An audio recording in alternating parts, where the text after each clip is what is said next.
Hi, No Ataxia Nation. Happy Thoughtful Tuesday. Today, I want to talk about what it's like to be diagnosed with a rare disease and what you can do to take charge of your health and your diagnosis. So, a lot of people that are diagnosed with a rare disease feel very hopeless and they feel like they just have to wait around for a solution from a doctor. And I want to tell you that you can do certain things to take control of your health and to take control of the way that this is going to impact your life. You want to take control of those things because it's your life. And you don't want to sit around and wait for anybody to do anything. There's a lot that you can do. There's a lot that you can get involved in. And so I hope today that you feel encouraged to do so. I'm going to post a link in the description below to the National Ataxia Foundation's website. They are going to go into a little bit more detail on some of the things that I'm speaking about today, but I'm just giving you ideas for how you can take control of your health and this diagnosis. So the first thing is you can become registered in a patient registry. And have you done that yet?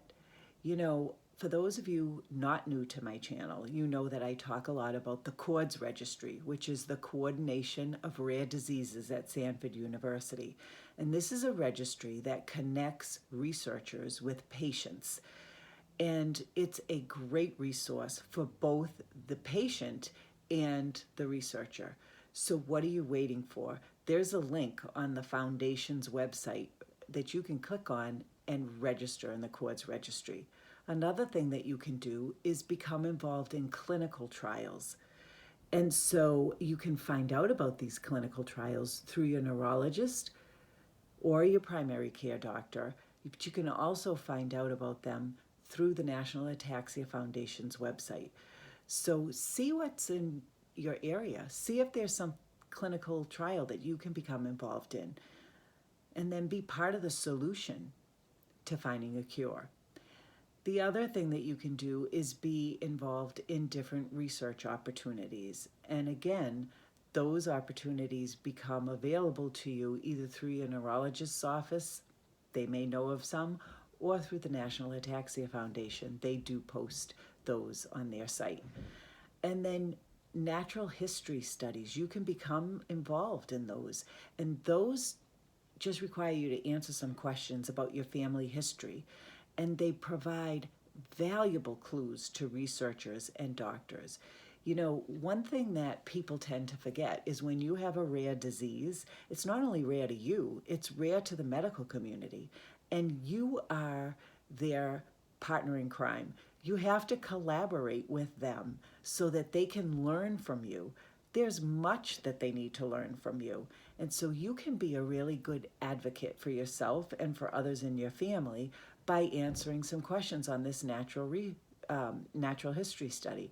And it's not just for the patient, it's also for the families of that patient, because the researchers need to get a holistic view of this disease.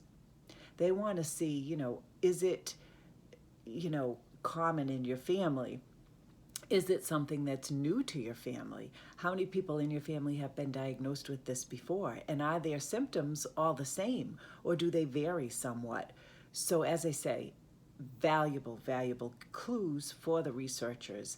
And it's just something that you can do that requires very little effort. All you need to do is answer a few questions.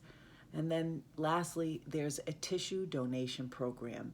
And some people opt to donate their brain to the National Ataxia Foundation upon death. And that way the researchers can take that brain and really look into it and again, find clues to hopefully lead to a cure. So I hope that I've empowered you to realize that you have options and you can take control of your health and you can be a part of the solution for this rare disease. So don't sit around and be a victim. Really step up and be part of the solution. And don't get me wrong.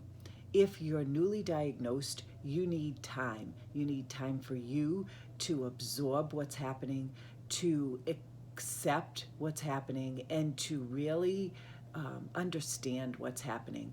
So be a sponge. Talk to as many people with your condition as you know of. Get involved in support groups and allow yourself time. Be kind to yourself.